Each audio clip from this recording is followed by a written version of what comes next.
Hello viewers, আসসালামু আলাইকুম। Welcome to kitchen help. আজকে আমি নিয়ে এসেছি একটি চাইনিজ আইটেম, তা হলো চাইনিজ ভেজিটেবল। চাইনিজ খাবারের প্রতি অনেকেরই ঝোঁক আছে, বাট সময় সুযোগের অভাবে রেস্টুরেন্টে গিয়ে আর খাওয়া হয়ে ওঠে না। তাই বলি কি আর খাওয়া হবে না? তাই আজকে আমি শেয়ার করব বাংলাদেশি স্টাইলে চাইনিজ ভেজিটেবল রান্না। আর এই ভেজিটেবলটি তৈরি করতে খুব বেশি সবজির প্রয়োজন হয় না, সবার হাতের কাছেই পাওয়া যায়। সব সময় এরকম কয়েকটি সবজি দিয়েই তৈরি করব চাইনিজ ভেজিটেবল। এখানে আমি নিয়েছি আলু 1 কাপ, পাতাকপি 1 কাপ, গাজর 1 কাপ, পেঁপে 1 কাপ। এদের প্রত্যেকটিকে 1 ইঞ্চি স্কোয়ার শেপে স্লাইস করে নিয়েছি। খেয়াল রাখবেন সবজিগুলো কাটার পরে যেন একই সাইজের হয়, তাহলে রান্নার পর সবজিগুলো দেখতে সুন্দর লাগবে। একটি পেঁয়াজকে 4 ভাগ করে প্রত্যেকটি পার্টকে এভাবে আলাদা করে নিয়েছি, একত্রে 1 কাপের মতো। কয়েকটা পেঁয়াজ পাতা, কয়েকটা ফুলকপি ও কয়েকটা কাঁচামরিচ নিয়েছি। কাঁচামরিচগুলোকে আমি হালকা করে চিড়ে নিয়েছি। চাইনিজ ভেজিটেবলের জন্য আর যা যা লাগবে তা হলো সয়া সস, মুরগির বুকের মাংস আর একটি ডিম। তো চলুন চলে যাই কিচেনে। একটি হাঁড়িতে পরিমাণ মতো লবণ, হাফ চামচ আদা ও হাফ চামচ রসুন দিয়ে চিকেনগুলোকে সেদ্ধ করে নিব। আর সেদ্ধ হওয়ার পর এই পানিটাকে ফেলবো না, কেননা এটা চিকেন স্টক হিসাবে ব্যবহার করব।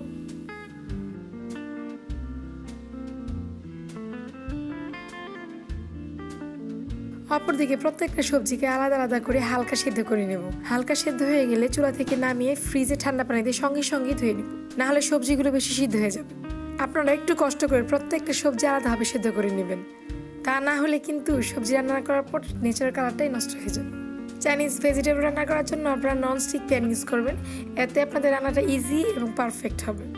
একটি সস প্যানে পরিমাণ মতো তেল দিলাম, এতে হাফ চামচ আদা ও হাফ চামচ রসুন দিয়ে ভালোভাবে নেড়ে দিচ্ছি। এটা হচ্ছে আমার সেই চিকেন স্টক, আর চিকেনগুলোকে ছোট ছোট টুকরা করে কেটে তেলে দিয়ে দিচ্ছি।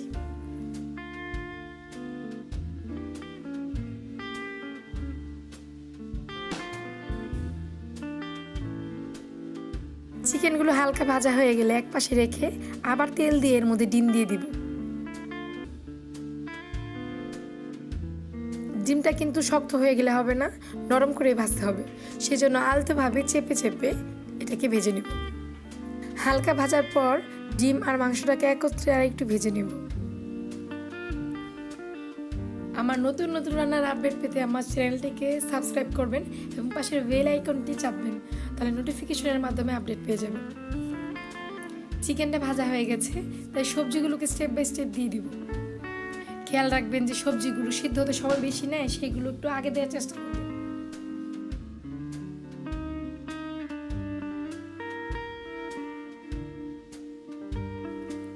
এখন সামান্য পরিমাণ লবণ দিয়ে দিচ্ছি। লবণ দেওয়ার ব্যাপারে কিন্তু খুব সাবধান, কারণ চিকেন আর ভেজিটেবলগুলো লবণ দিয়ে সিদ্ধ করেছি এবং সয়া সসেও কিন্তু লবণ থাকে, তাই এক্ষেত্রে লবণটা বারবার চেক করে নেওয়াটাই বেটার। এখন আলুগুলোকে দিয়ে দিচ্ছি, হালকা নেড়ে পেঁপেগুলো দিয়ে দিব।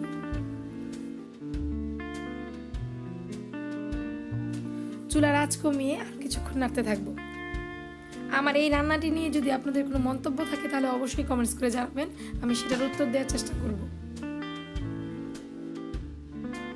এখন বাঁধাকপিগুলো দিয়ে দিচ্ছি। আমি বাঁধাকপিটা সেদ্ধ করিনি, কারণ বাঁধাকপিটা তরকারিতে দিলে এমনিতেই সেদ্ধ হয়ে যাবে। আরেকটা ব্যাপার হচ্ছে বাঁধাকপিটা সেদ্ধ করলে এটা যে ন্যাচারাল কালারটা থাকে সেটা নষ্ট হয়ে যাবে। এখন সবজিটাকে সেদ্ধ করার জন্য পরিমাণ মতো চিকেন স্টক দিয়ে দিচ্ছি। আমি 1 কাপের মতো ইউজ করেছি, আপনি চাইলে কম বেশি করতে পারেন।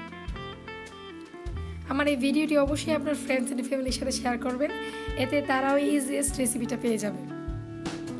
এখন এর মধ্যে কেটে রাখা পেঁয়াজ ও কাঁচামরিচ দিয়ে দিচ্ছি।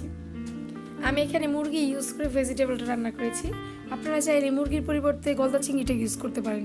সেক্ষেত্রে চিংড়িটা সেদ্ধ করার দরকার নেই, সরাসরি ভেজে নেবেন, আর বাকি প্রসেস একই থাকবে। এখন পেঁয়াজ পাতাগুলো দিয়ে দিচ্ছি, সাথে 1 চামচের মতো গোলমরিচের ফাঁকি ও 2 টেবিল চামচের মতো সয়া সস দিচ্ছি।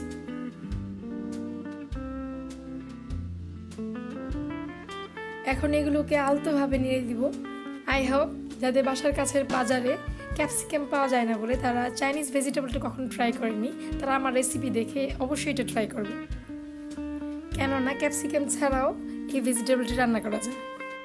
সবজিটা প্রায় সেদ্ধ হয়ে এসেছে, এখন এর মধ্যে গোলানো কর্নফ্লাওয়ার দিয়ে দিচ্ছি।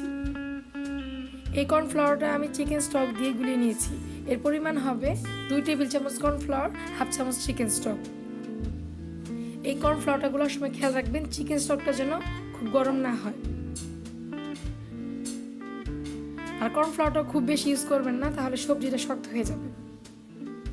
হালকা নেড়ে চেড়ে কিছুক্ষণ চুলায় রেখে নামিয়ে ফেলবো। ব্যাস, তাহলে হয়ে গেল আমার বাংলাদেশি স্টাইলে চাইনিজ বা চিকেন ভেজিটেবল। কিচেন হেল্পের সঙ্গে থাকার জন্য অসংখ্য ধন্যবাদ। আল্লাহ হাফিজ।